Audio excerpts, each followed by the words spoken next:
Hi, I'm Brittney Ashley, your host of Breaking Norms, Building Dreams, your guide through this transformative journey in both business and life. This is your place crafted for dreamers, doers, or anyone who has been told they can't. Get ready as we challenge those narratives together.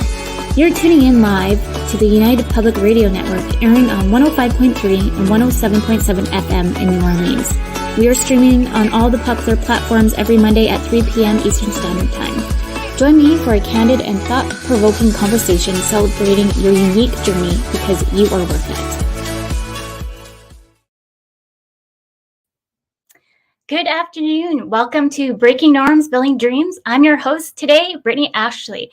If you don't know who I am, you're going to get to know me a little bit in this show. Today is Monday, January 8th, and we're broadcasting live on the United Public Radio Network and UFO Paranormal Radio Network at 105.3 and 107.7 FM in New Orleans. And today I'm calling in from Victoria, BC. It's 12 here. It's a little chilly, but I'm really excited to have our guest speaker, Adriana, to come and talk to us about my show and also who she is as well. So Adriana should be coming in any moment. Good afternoon, everybody. Hi, Brittney. Hi. Thank you so much for having me on the show. Thanks for coming. I'm like having my own imposter syndrome right now. As I already told you, just winging it and jumping in both feet first. That's how everybody does it. Remember, fake it till you make it. Yes, 100%. Well, thank you so much for coming in to chat with me today. As some of you might know, Adriana from Negotiating Happiness, who comes in at 1 p.m. before the show and then comes in and talks about all things business life and all of that. So let's just do a quick introduction of who you are, Adriana, and then we'll dig in deep. Wonderful. So I am Adriana from OntarioAssistant.com. I'm an online business manager. So it kind of ties in with my show a little bit, where we talk about entrepreneurship, parenting, and kind of what makes us happy as entrepreneurs. But on my work side of life, it's more about making entrepreneurs' lives a little bit easier. I specialize in operations and helping them get systems set up and basically helping them create a business that they can walk away from and still run and be profitable and kind of make this whole struggle and hustle worth it. So that's kind of in a nutshell what I do. We lean a little bit towards tech. We lean a little bit towards, marketing, the business principles, depending on where the business is and where it needs to be. So we are BFFs with businesses. Yes, and I can totally relate to a lot of the things that you just said as well, because I wear many hats like you do. Not only are you a mom, but you also run your own business, but also too, I do all the same things at Creative Dynamics. And so we just have always had synergy. When I was on your show at Negotiating Happiness, would love you to tell more people on your show. You're the different guest speakers. So then if you're looking for anybody, then they can outreach to you as well. Right. Yeah. I mean, I've been really fortunate. I've had some really interesting speakers, authors. I've had coaches. I tried to kind of delve a little bit into the sometimes the spiritual. I feel like it flows really well with the station. But also because I personally think it ties in with a lot of our psychology. So it's spiritual, but it's also science related, right? Like it ties into how we run our businesses, what outlook we have on life, on parenting, on everything else. So I kind of like to have an array of people on. We've had Megan Reed, who just put out a book. We've had Zach Fagenberg, he put out a book. I just finished an episode actually with Motion.io's co-founder, Sam Schlabowski. And again, it just kind of varies, but everything is geared towards how to help entrepreneurs, how to deal with all the other things that kind of go around. And I have a feeling your show is going to be fairly similar, and you're going to have some really interesting guests. I would love to know what kind of guests you're going to have. What are we going to do over here? Let's dive in. For who doesn't know me or haven't watched Negotiating Happiness, I'll just do a quick little montage of who I am. Who is Brittney Ashley? As I mentioned, I wear many hats. I'm the owner founder of a company called Creative Dynamic Virtual Services, which we match you to your perfect virtual assistant or online business manager. And really, at the end of the day, we're kind of doing similar things what Adriana is doing as well. We do system setups, online business management support, project management, administration, pretty much you name it, we can do it. The only thing that's different is that we're team-based. So if that one team member can't do X, Y, and Z, you'll reach out to me, and then I'll bring in somebody else to kind of segue in to do maybe a special Excel spreadsheet and whatsoever. So that's a bit about Creative Dynamics, but I did start the business to help moms work from home, which is a big part of my life. I have two little ones. I have a 5-year-old and a 2-year-old. So they do keep me busy, but I love them, adore them. I feel like I always have to keep on keeping on, keep the busyness. It's hard. It's hard for whoever is out there listening. This stuff is hard. I tend to thrive off of it, I guess, in a way. Because I did start the business literally with my 8-month-old daughter by my side, and now we're coming on 5 years, which is crazy. And yes, like any kind of business, entrepreneur life, it's a roller coaster, but you just kind of have to grab on both hands and go for the ride and have like such a positive mindset to get your brain, once you're going through those struggles, to kind of, okay, today's the low point. What can I do to the next point to get to the next hurdle? Right. So with that, when I started my first kind of overall journey, I figured out that there was a lot of the women on my team were experiencing imposter syndrome, not feeling like they were good enough, not thinking that they were overall really being their best selves. And I truly believe that everyone can be their best self. We just need to give them the platform to be their best selves and ask those curious questions to make sure they're feeling comfortable. So with that, I guess I'm a leader. I make sure that everybody's comfortable on the team, but I moved forward and became a certified imposter syndrome coach, a certified business coach, so then I can make sure that I'm there for the team in more ways than one. I love to challenge myself to wear multiple hats. I love to learn and always move that momentum. And how Breaking Norms and Building Dreams started is overall, I really thought that when I went through my coaching journey, is that I always was told that I can't do anything.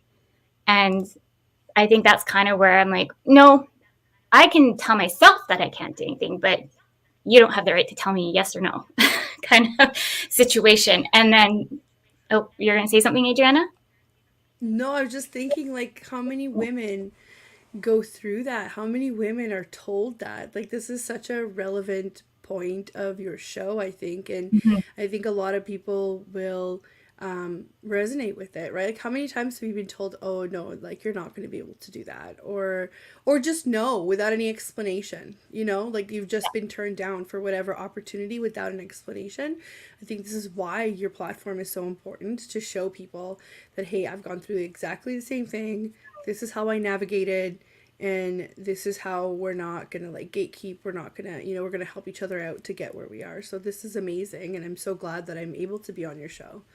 Yeah, 100%. I'm so happy to have you here. I feel like we have so much synergy, and I think this is not going to be the first show. I think you and I will kind of navigate what that's going to look like, but kind of go back between both shows and try to segue through different topics, because I think there's just so many topics that you and I have in common, not just a mom, but so many other things. The one topic that we didn't really touch on is neurodiversity, and that's another piece that I really want to bring into the show a bit more. I want to bring different experts in. I am not an expert. However, I was diagnosed very young with dyslexia at age 6, 7, I believe. And so that's kind of like the part of my journey of being told like I was never good enough. So really, it probably stemmed from like grade 2, from what I can remember of teachers not understanding what neurodiversity is and or what dyslexia is or whichever, and just kind of like stagnant you into that box so you can't actually be like your true person that you should be. And so when linking back to my whole coaching journey, I felt like I was just always getting pushed. And they weren't giving me like the extra time to do my certification or anything like that. Doing generally speaking, I need 6 hours to do an exam. Usually what I was always given in university or school, because that's usually how the brain works. Some could relate maybe from the anxiety part with dyslexia. It just takes so much longer for you to read something, and you have to read it multiple times to comprehend it. And it's like, so once you have a time meter on a test and then you have the anxiety factor on it, it's just like kabam. Like you can't even think straight, to be honest, just because Totally. you're so stressed. Totally. And I wanted to totally agree with what you said a little while ago about how it all started with like your teachers in elementary school telling Yeah. you that you can't do something. And that is so important because it comes from a lack of knowledge and understanding, like you said. Mm-hmm. They didn't know what they were talking about. But the problem is, you as like a second grader, you're not going to realize that. So you're just going to keep taking in this wrong information and you're going to start acting it out, or you're going to start forming your own personality, what you think your abilities are based on this information. So it's kind of a comment on our education system and Mm-hmm. how we need to deal with these things really early on. It's not just a comment, right? To a child, this could be detrimental, right? So it's crazy to me that people haven't figured that out, right? And I know that I have a child, but even before I had a child, I understood this. I did a lot of work with kids in camps, and there were a lot of kids that came from really normal, like, some of them were from privileged families, some of them were from not so privileged families, normal, what you'd consider normal, whatever that is, or whatever you would consider abnormal, and they all had very similar issues. So obviously the outside environment really shapes you as a person, right? Like, you know how they say that it takes a village to raise somebody. The Yeah. problem is like, as moms, we don't always have control over who that village is, Yeah. I love right? that, because that's Yeah. so true. And sometimes you have to find the hard way who Right. your village is, or even you might think who your village is, and then it can totally switch. Like when I first had Right. my daughter, I was like so excited. I'm like, I'm going to go into all these mom groups. I'm going to do X, Y, and Z. And then I just found it was horrible. It was, that's also like triggers on imposter syndrome too. If you're like type A, like you want to be like the perfect mom, or maybe your the other part of being like imposter syndrome is like you always have to read all the books and like ace the test and all the things. Yeah. It's like a handful of triggers, and so I just never really got along really in the mom groups, and I end up segmenting Right. myself away when I had my second child. And to Right. be honest, I feel so much more confident, and like I'm always trying to like Google things. Not don't get me wrong, We but I'll use we Google. use the we use the we use the resources that we have Exactly. available to us. Just because we don't quite mesh with somebody doesn't mean that we're not doing the best that we can for our child. And I feel like that's such a huge lesson to learn when you first become a mom. It's like you don't Yeah. have to be like, you don't have to adopt anybody else's parenting style. You just have to do whatever you think is best for your child, right? So I mean, what what else is there? Like, if you don't vibe with somebody, you don't vibe with them. It doesn't mean that you're not part of the group. This isn't high school. It's not about popularity. It's not about, oh, you can't do it that way. Like, I'll give you an example that this is probably gonna, like, a lot of people are, if they're moms, they're probably gonna be screaming at this. But this is a perfect example Yeah. that I learned later. When you use like the community of for like car seat safety is huge, and there are entire Mhm. groups dedicated to this, of just moms that literally read up on this stuff like day in and day out, which I totally appreciate. That wasn't me. I did it when I first got a car seat. I went on those groups, and then I felt like I had to leave because there was so much aggression towards people Yeah. posting pictures and asking for help that I was like, I can't deal with that. So I did my research. I knew how to do it. I used my booklet for my manual from, the car seat that came with it. And then I realized somebody said something to me that stuck with me. You're supposed to take off like winter jackets for kids and to be able to get it tight. Yeah. Well, I met a mom who didn't, and my immediate reaction wasn't to be like, that's wrong, was I asked her why, and I'm so glad I did. So we lived in the country at the time.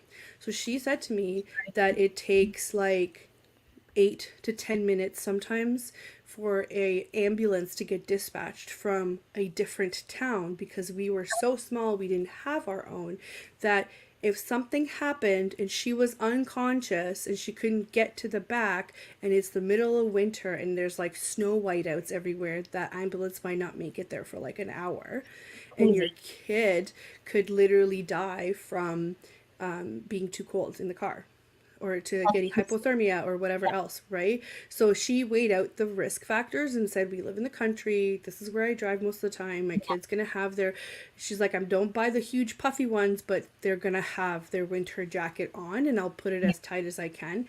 And that was just so eye-opening to me, that to me made sense, because I also lived in the country. But if you were to talk to one of those moms that were crazy, they would be like, absolutely not. You will be responsible for the death of your child. And that's something crazy to say to a new mom. Do you know what I mean? Yeah. It is insane to say that to somebody that's new. I can take it a little bit better now. I mean, Zach is 3. But if I was like hormonal and just going in, it's not, that's just, if that's not your vibe, it's not your vibe for a reason. You know what I mean?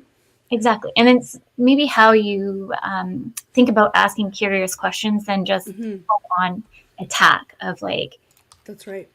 Like, you're like, crazy. That's wrong. Yeah. You're crazy. That's wrong. Don't do it. It's like, whoa, right? It's kind of the same in business too, if you think about it.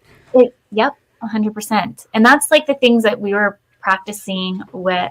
I've taken so many coaching courses in the last bit. I'm trying to remember, but everybody is kind of ingrained in judgmental mind frame, no matter what. I wish I could remember the name of the program. I'll have to think of this. It's about biases, right? What is it called? Now now my words are going out the window. Unconscious biases, right? Yes. But we're all kind of shaped in a different way of like these different 5 pillars. And like for me, for example, I strive from perfectionism. And then it's also judgment. I'm trying to remember all the different cues. But the thing is, you work on yourself, like it's an app, and you work on yourself of like, instead of seeing that person not tying their shoe, how can you change your mind frame of why haven't they tie their shoe? Like asking more curious questions than coming in from a judgmental state, because unfortunately we're always going to have that in the back of our brain a little bit, but it's just how we can reframe it than going in complete attack mode. And that's very true too for a business mindset, right?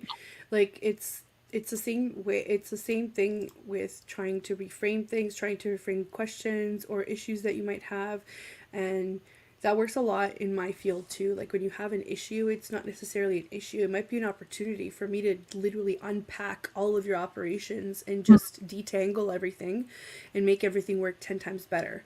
And that could have stemmed from this one thing that you just couldn't get over, right? So it's kind of the same. It relates, and it's especially with this is what they say. They say that sometimes neurodiverse brains have a different way of thinking, and I personally think that that's very helpful, because sometimes I see connections in things that people don't. Where it's not helpful is that it sometimes takes me a little bit longer to explain exactly what's going on in my brain, and people are like, I don't get it, right? So that takes a little bit of work, but the initial part, I think it's like a superpower. I think that it allows me to find these systems and be like, you think it goes this way, but it's like goes behind, and this is how you're able to connect everything, right? Like from getting leads on your website to creating a process to putting that process into a CRM, and then linking it back to like your billing, your project management, and sometimes people's brains don't work like that, but mine does. Yeah. Right. And I think that's because I've hired Adriana to come in to help my systems, because I know, like, I was at level of burnout, which is a very important topic to kind of know when you are at that level of burnout, because once you hit it, it's really hard to come back from it. but knowing like your different cues of what is burnout for you, because it's different for everybody. Yeah. That's why I reached out to you, because I was like, I know exactly how to build a system. I've done so many systems. I know how to do X, Y, and Z, but I am at burnout. My brain can't even figure out how to do X to Z right now. Sorry, losing my voice. And so that's why I reached out to you, and I was like, I need you to help me, because I know you'll understand my brain where I'm going with this. Yeah. But it's huge. It's so huge. Like sometimes people can't work together because of that missing component. And I think it goes down to who your ideal clients are and who's your target market, right? 100%. Yeah, totally.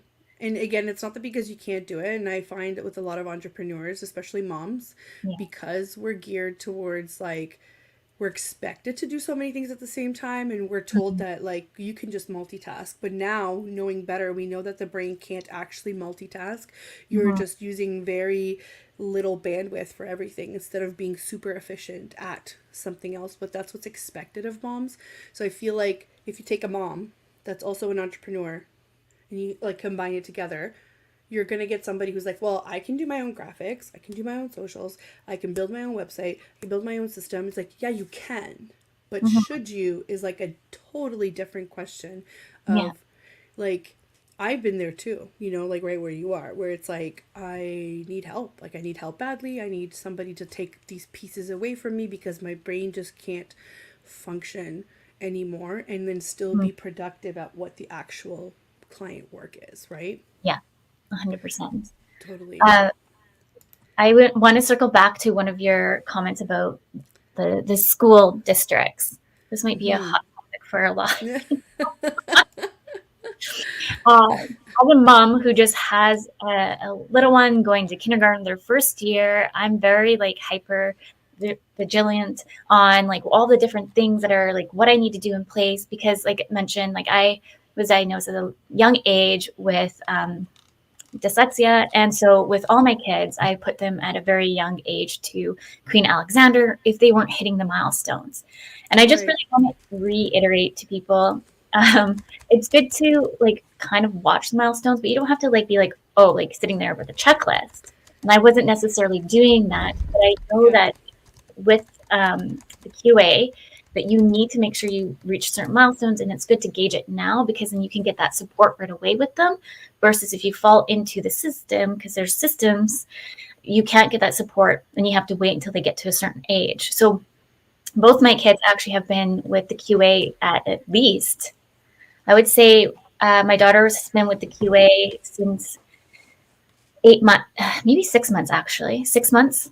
And then my son has been with the QA since like a newborn, because we're struggling with feeding and sensitivity and all that. Right. Can you describe a little bit for listeners that maybe are not local what QA is? Sorry, Queen Alexander system. Okay. So there's just kind of like there's a QA, Queen Alexander Hospital here for the children, but they also have a health network here in Victoria and I think in other provinces. Where you can kind of go and get that extra support for when you're just like a new mom, and or support groups. I did suffer a lot from postpartum with my daughter. And so I had that network there with my daughter, and they offered that for free. So it's good to kind of like take a look to see if that's in your general area. I believe it's all like a program, right? Yeah. Versus having to pay, because things do cost a lot and they add up very fast.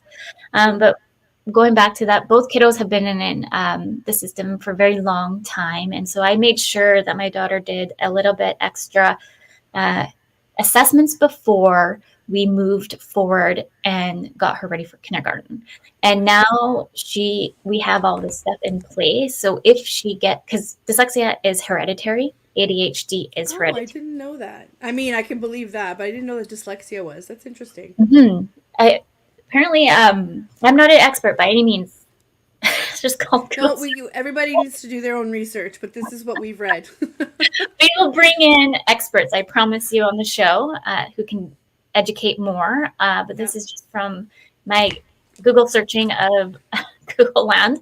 However, from searching, I have found that dyslexia is hereditary and ADHD and other neurodiversities. And majority of the time, if you're diagnosed with one, and if they're hyper-focused on the one, they might not catch something else. So I really think, because there's dyslexia, and then I'm self-diagnosed with ADHD, and it came more present after having my son.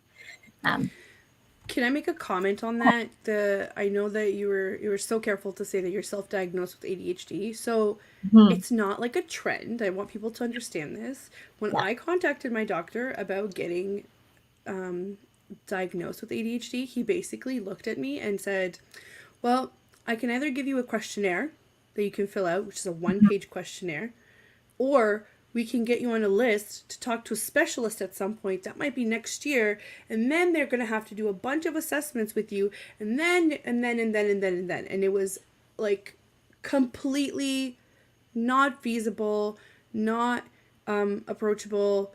And if anybody knows anything, like I'm in Ontario. So Brittney is in BC, British Columbia, Canada. I'm in Ontario, Canada.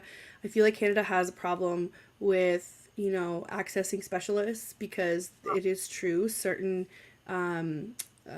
specialties don't have a lot of specialists available, depending on your geographical area as well. And when you get a referral, that's how it works here. You get a referral from your GP, your general practitioner, your doctor, family doctor, to go to these places. It takes almost a year.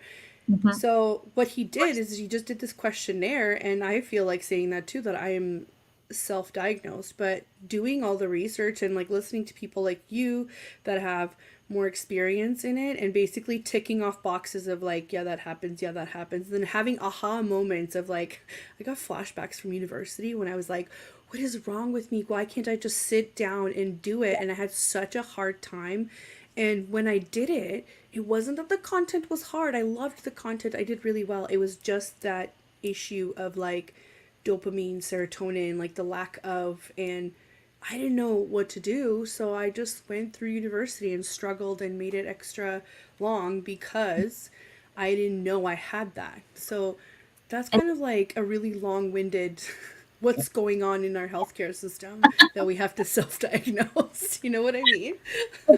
And that's also part of the show. Let's like break those barriers down and talk about it, because the more we talk about it, then we're going to feel like we're not normal. We're all normal in our ways. We just need to, we shouldn't be just kind of pushed into a box. We should be more open about it and allowed to talk about it and ask those curious questions than if we do.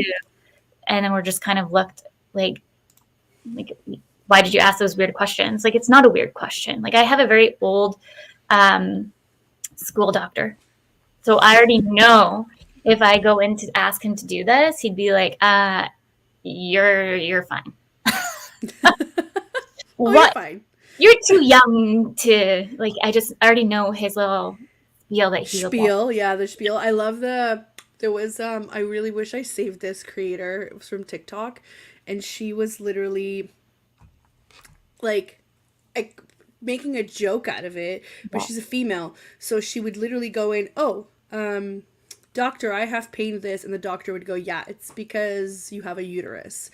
And it's like, oh, like my leg is like, I broke my leg, but yeah, it's because you have a uterus. Like it completely goes back to either like, you're too young, it's nonsense, or yeah, that's because you're a woman and it's normal. And I talked about this on my show too, and it's like, just because a large population of people are experiencing these symptoms or pain doesn't make it normal. It means that there's a really big problem, and you can't just keep sweeping it under the rug. Like yes, I know that because of my anatomy certain things happen, but they shouldn't be happening this way. So that means that we need to get down to the root of it, and there's no down to the root of it. It's either a prescription or a pat on the back and out you go. Yeah, right? 100%. And that's coming back to like the health system as well. It has a lot of work to do. Yeah. But like going back to my doctor, like when I was suffering from bronchitis, he was like, oh, you're too young to have that. And then I started coughing in his office. He's like, oh, that sounds like bronchitis. Like, just told you. You're like, yeah, I know. And he's like, how did you get bronchitis at such a young age? And I was like, I don't think it discriminates. Like, what? So I can't. whichever. It just makes me laugh because that's the thing is that you have to, and that's part of the show again, we have to be advocates for Yeah. ourselves, for our children, and really trying to like educate ourselves in different ways. Sometimes, yeah, Google's not like always the good place to No. go. You can go Yeah. downward spiral, but at least it's a starting point somewhere. And so you need to start asking yourself, where else can I look for to educate myself? Right. Well, Oh, we've got a comment. Do you want to introduce, say hi, Brittney? hi, Caleb. Is that how you say it? Yes. Hopefully. thanks. If we Thanks get it for wrong, please let us know. Thanks thanks for for tuning tuning in. in, everyone. Hello. Okay. Yeah. I mean, we could talk about this forever. Yes, definitely. But I really wanted to hone in on, before we chat on that, because I was just looking at the time, that we are already at the 30-minute midway point. For those who are just tuning in, you're listening to Breaking Norms, Building Dreams. We're live on the United Public Radio Network and the UFO Paranormal Radio Network at 105.3 and 107.7 FM in New Orleans. Yeah, circling back to my comment, because everyone's like, where was Brittney going with this comment about education systems? Because we segued completely crazy off. Not crazy off, but you know. Hi, Brandon. That's my lovely friend supporting us. Oh, amazing. I love it when people come in. Hello, everyone. Yeah. Um, Segueing back to the school system, I just really want it's gotten a lot better, and I'm going to learn how it's changed since I've been in the school system. However, there's still the old way that is still set. I'm just learning this that they don't use letter grades, which is very odd to me. I don't know. Does Ontario use letter grades?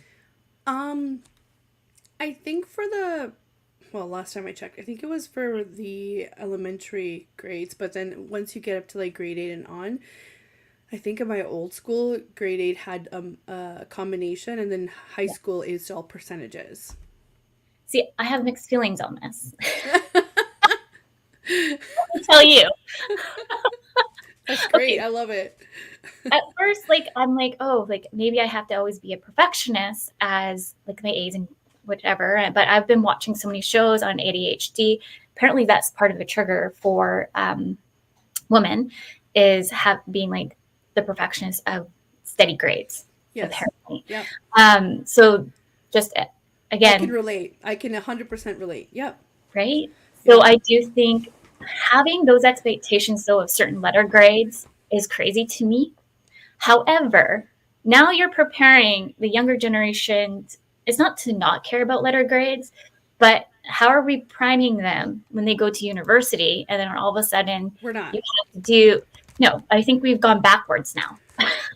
No, we're not, because it's so funny. I have to, just one comment about my education is, so I went to school in Burlington, Ontario, Mhm. and I went to school at a relatively small high school. So I think to me that was a privilege because we didn't have like overcrowded classrooms, and I think we were able to learn really cool subjects, especially in our later Mhm. grades. So I had two teachers who were amazing. I think that we're actually friends, like not in school. They wouldn't, I don't know if they would say that, but like you can totally tell now as an adult Mhm. that they were. And they weren't young teachers by any means. They weren't old, but they were like they had the experience necessary. So you could go both ways. Like they could have been like really old school. They could have been like cool and kind of adapted. And they were the two that adapted really well. And because they had a lot of grade 12 students, they incorporated in their materials the style of learning that you would have had at university, which those were the only two grades that I experienced that in. So while it was crazy that we had, I think his name was Mr. Parnaby, loved him. He would give us like 60 pages to read, and you were like, whoa. But that is very typical of what you would receive in university. To cut, and he made us get used to that, to be like, okay, don't be scared about the volume, see what it is about, digest it. And he would always give us readings that were higher level than high school. And in that regard, I think they prepared us really well. But I don't think that that was a school wide or school board wide situation. I think they were just really good teachers, and that was their passion, and those would be like the people that would pick over and over again to be teachers, right? Exactly. Yeah, it's true. There's many great teachers out there that go above and beyond. So going back to a bit of my story, like, even though I've been told I couldn't like be in a lot of different classes or whichever, like one teacher, for example, I remember his name, Mr. Materi, if you're listening to this. Uh-oh. He put on my school record in middle school that I was too dumb to go into calculus. Oh my God. Right? Seriously? Yeah. And I kid you not, every kind of point in my schooling, I've always been told I was too dumb to be there. So it's like, no, let's challenge that. You're too dumb to be here because I'm going to outsmart you some way. That is wild to me. Exactly. And that's the whole point of the show, because no one has the right to tell you that you're dumb, stupid, or whichever. We are all worthy of being wherever we want to be in our life. Oh my God. So hold on. Before you go off, I just want to point out, like, that's what you grew up with. And here you are, a successful entrepreneur. You are in charge of many, many people. You're putting out, a show that will help other people. You're involved with the community. How does that translate into all of those negative, like, feelings that you've had growing up? I think this is wild to me, and you're a perfect example of don't let somebody else like rain on your parade. It's your parade. You make it what you want it to be. Yeah, I think it's I know there's a lot of neurodiversity individuals, specifically those who have dyslexia, were very resilient. Studies have shown that. However, it depends. I think it also comes to who is within your system to build you up and bring you down as well. So I think if you're in the school system and they're like, you are stupid, and then you're like, oh my goodness, and then you don't have that support system at home, I think you're just going to go in a downward spiral. I was very fortunate to have a mom to really make sure I had the extra support. We did like so much tutoring. I went to Sylvan, I went to 4Rs. Like, I was constantly working my butt off. And now I have my degree in marketing communications. And by the way, I also was told that I shouldn't have a degree in marketing communications because I have dyslexia.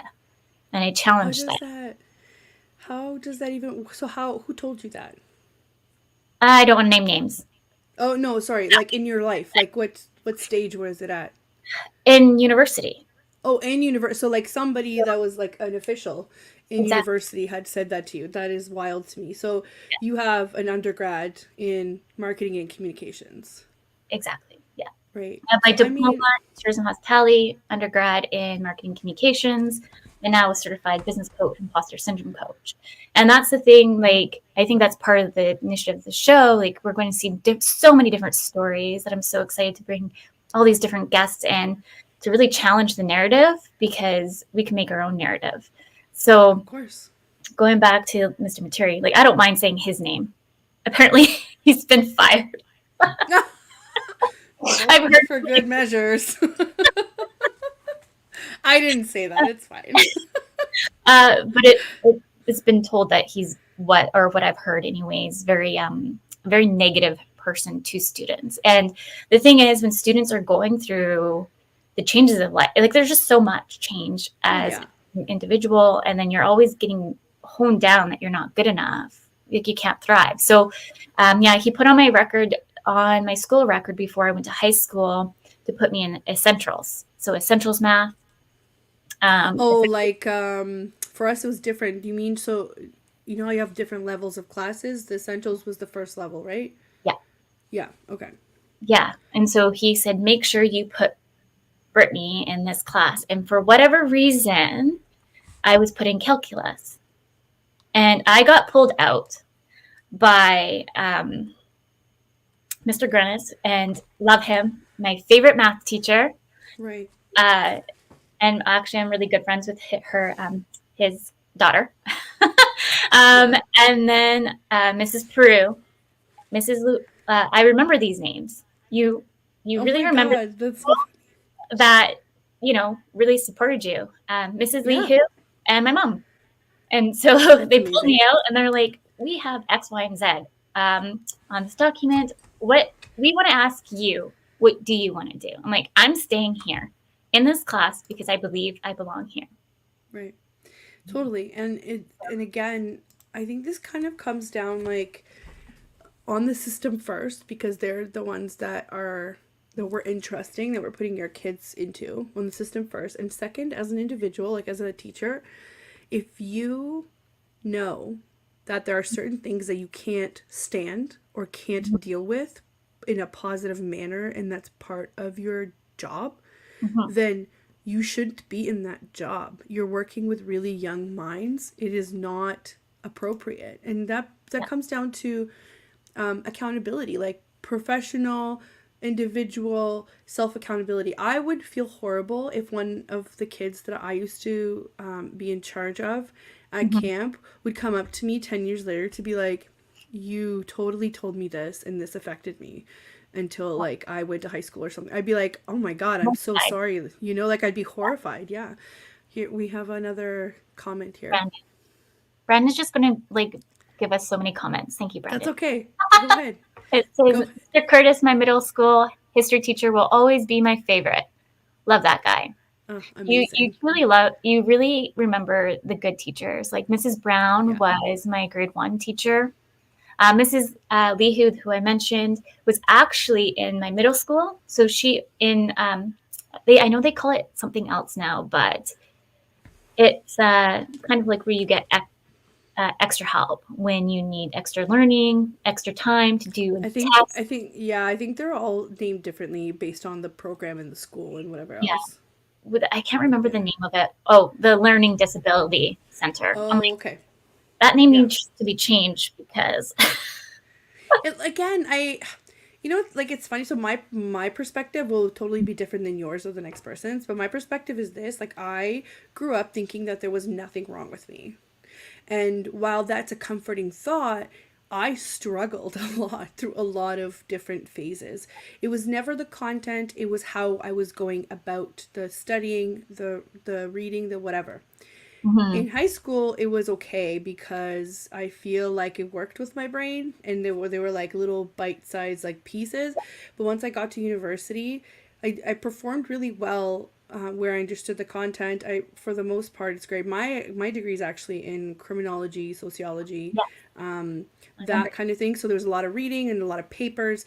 But sitting down and writing those papers, I literally have like PTSD thinking about it and how no, but for real, like, and people talk about students procrastinating and stuff, and I thought that it was always normal. So remember, I grew up with the idea that I'm fine, so I must just be lazy or something.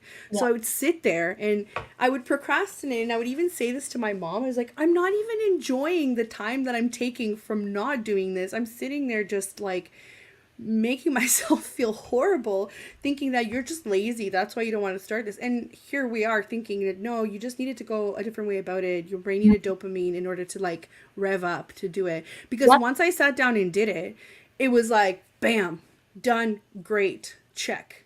Like, you know what I Exactly. mean? Yeah.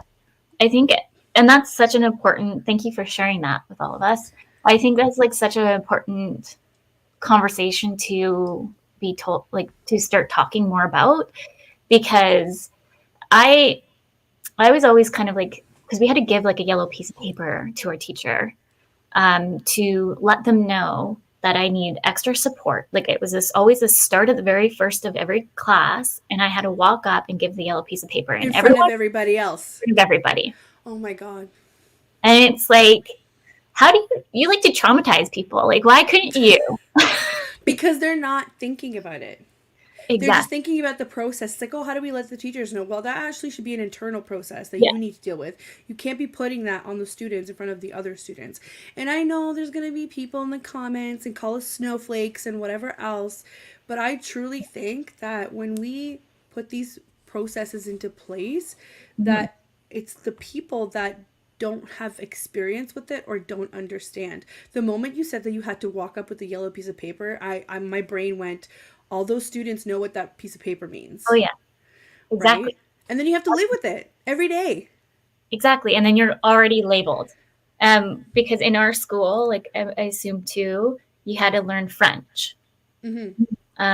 I got out of French because I needed an extra spare block to support me with my studies. Mm-hmm. And so a lot of people would question, there's only like 2 French teachers, I think, in the school. So you would know when somebody wasn't in French class too. So Right. it was just kind of like an awkward conversation of like, well, why do you get out of French when we all have to be here? And it's like, Right. Right. There's just no support systems in place that make sense for people that need extra help. And I think about this all the time with my kid too. Like yeah, if he ever needed extra help, one, how would I recognize it? And that was a big part of my life, is like nobody recognized it. Nobody.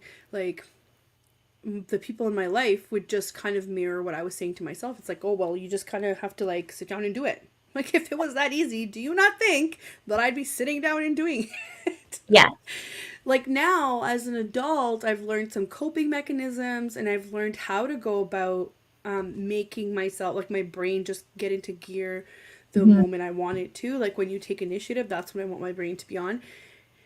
hmm, And if you're not open enough to understand that it's not really a disability, it's just a different way of thinking, then you're not going to be the person that's going to understand anything that we're talking about here, right? 100%. And that's okay, and I'm really glad that you have this show so that you can educate people. And Mm. and you talked about resilience. I know that you had a question about, I'm trying to scroll here to find it because I thought it was good.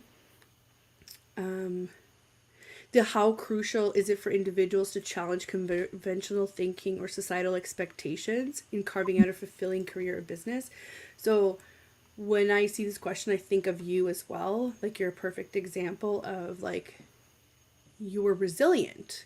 Even though Mm. you dealt with so much crap, right, that was Yeah. thrown at you, you were resilient. So you challenged the way that everybody else thought about it. And in a way, I did too. I came from a very strict environment. Like, I worked in law.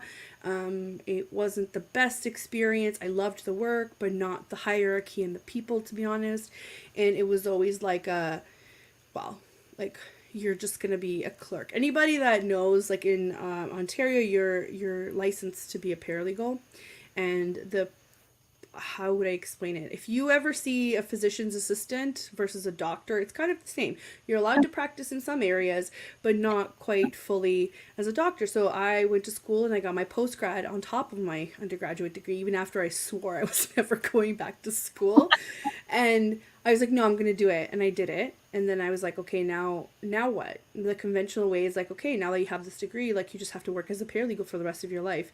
The industry is not built to support paralegals. There are so many of us, and like, there was a lot of like, well, we don't want paralegals to be able to practice in family law or whatever.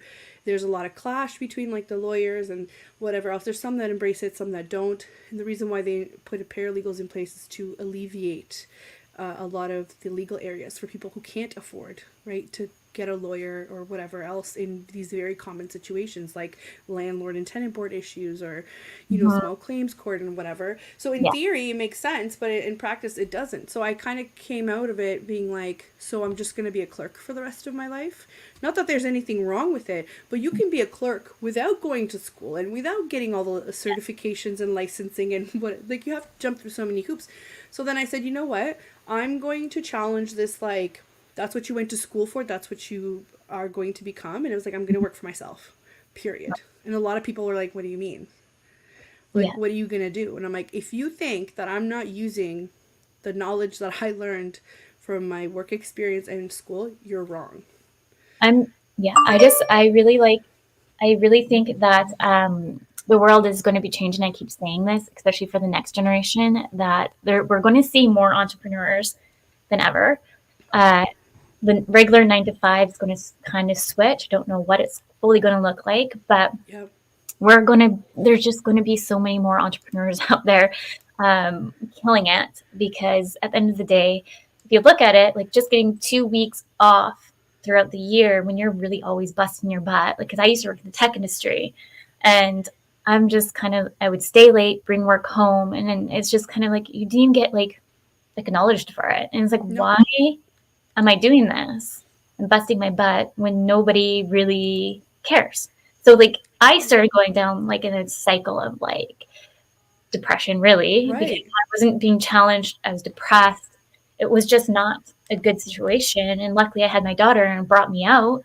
And Yep. I'll never go into another 9 to 5 ever again, because I've realized my brain doesn't work for a 9 to 5.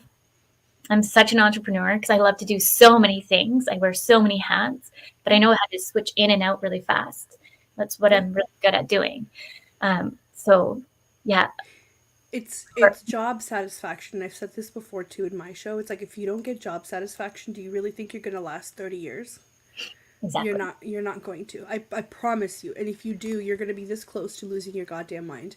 And I see this in specific industries, and it's funny, in the legal industry, at least for stats here in Ontario, um, for the legal industry, there's a lot of like mental health breakdown, a lot of burnout, a lot of alcohol abuse, a lot of drug abuse, because you're in such high stress situations day in and day out, just to be Mhm. able to make a paycheck, pay bills, whatever, that it doesn't.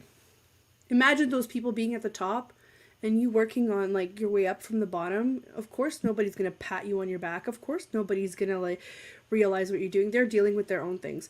Should that be the case? No. And I always say, not everybody that runs a business or is a high level position can be a people manager. Yes. Those are skills that you either have naturally or they need to be learned. If you are not in between those, you're not doing something right here. So I also felt the same way.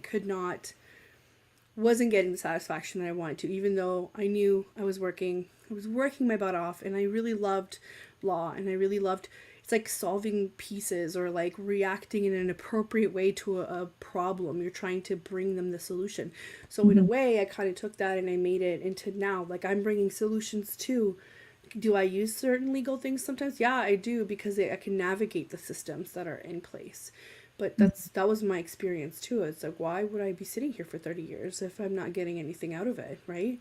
Exactly. And I want to just challenge anyone who are employers listening, because I just had this conversation with somebody else, and they're like, Brittney, I like your model, but your subcontractors, or majority of people who are subcontractors, probably won't be long-term employees. Mm-hmm. I'm like, I'm going to challenge that right there. Mm-hmm. They are happy because they're Mm-hmm. actually doing what they want to do. They're Mm-hmm. telling you how many hours they want to work. They're working on the thing that they want to specialize on. You're probably going to have somebody more long term as a subcontractor than an employee. I agree, 100%. And it's hard for the people that are in the traditional 9 to 5 like employer mentality, Mm-hmm. because there's a lot that's happened since COVID, and we had like the great resignation, and then we had this boom in the market where all of these employees were looking for jobs, but they weren't accepting any because the market hadn't caught up with what it is. Because think about it this way: why would you tie yourself down to somebody that, where you may get a 2% raise every year, you are going to be told what hours to work, you're going to be told exactly what to do, and you have to conform. You potentially might have to conform to the business needs, because that's what an employee does. So if somebody leaves, you have to pick up extra things, you have to do whatever. Yeah. When you can be choosing your own hours, choosing what you want to work on, having, if you're good at making connections, you can make connections very easily and get jobs immediately, right? Mm-hmm. And you get to be home with your kids when you want to, and you get to take vacation when you want to. I don't have to ask a soul if I need to book off a week. Not a soul. Do you know how freeing that is to me? I, I know. I can relate Yeah, 100%. Two little yeah, ones, like you need, and also we have no before after school care for right, kindergarten. right. My daughter's still on the wait list. So the piece of flexibility, but then also knowing that you don't have to really, not that you don't have to answer anyone because you have your clients, Of but it's, course. you just know that you've built the foundational business that has made you happy and you can thrive. And I really think the way of the world, I keep saying this and I will keep saying this, is will consistently change, because we already see it with a lot of youth who now are like influencers and all the things on YouTube and all, like we're just on the up and up of change. And to be honest, as an entrepreneur who is also neurodivergent and can't stand the 9 to 5, I'm excited to see the change, because it's about time that we transition into this kind of life. And even for those who are 9 to 5, like it'd be nice to see, like I think it's in Switzerland, it's 4 days a week. Yeah. Italy, Monday to Friday or Monday to Thursday. I can't remember. I believe they have majority of them like the Friday, so they have like the extra weekend, and then even shorter days. It's not like a full 9 to 5 day. It is a 9 to 3, and stats have shown they're more productive. So what are we doing over here in It's wild. It's honestly wild. It's just the way that I associate it with like your manager being over your shoulder. So I recently saw a video where this millennial, I guess, went up to I guess it was the boomer age boss, and was putting forward a proposal for a 4-day week, and the boss was just like, well, what are you gonna do with the extra day? It's like, well, no, like you need to worry about the 4 days. The other day is for me, right? It's like, yeah, but what are you gonna do? It's like, it doesn't matter. I can get this work done that's been assigned to me in 4 days. So the same value for the same pay. I just don't have to be here an extra. And it was just such a mind-blowing concept for the boss that was just like, no, right? It's kind of like holding you back from progress. Just depends on who they are, what their mindset is. And we talk a lot too in my show too about mindset and about learning from failure, but also learning from what's coming up. So I have this fear that as an entrepreneur that works with other people, that has to oversee other people, that I'm going to become one of those people that doesn't listen to a better way of doing things, or that's not always in tune with what the team is thinking. So I'm terrified of that. And I'm always going to try and be like, okay, be honest. What's going on? Tell me. How can we do this better, right? But unfortunately, not everybody is like that. No. And again, going back to like full circle from our conversation from not to judge. However, I think we need to come from the stance of we need to kind of ask more curious questions and just not assume. But with that, we're almost at the end of our first show at Breaking Norms, Building Dreams. I'm so excited that Adriana came in here to help and support me, because I'm not going to lie, I was so nervous. You see me swirling on my chair. I was just saying to Adriana before we jumped in here, this is probably the worst chair for somebody who has ADHD, because I'm like, oh, me. I do that too. I just kind of like turn. Fidgeting over here a little bit, That's trying not hilarious. to. But Adriana, thank you so much for coming in on my first show. I would love to have you back on many more, obviously. And thank you for our listeners and the comments that came in. And also a big thank you for the United Public Radio Network and UFO Paranormal Radio Network. Come in next week. I have Nicole coming in, and we're chatting about navigating the coaching landscaping and spotting the red flags. Now go on your unique journey, and you'll know that your worth is priceless. Thank you, everyone. Thank you.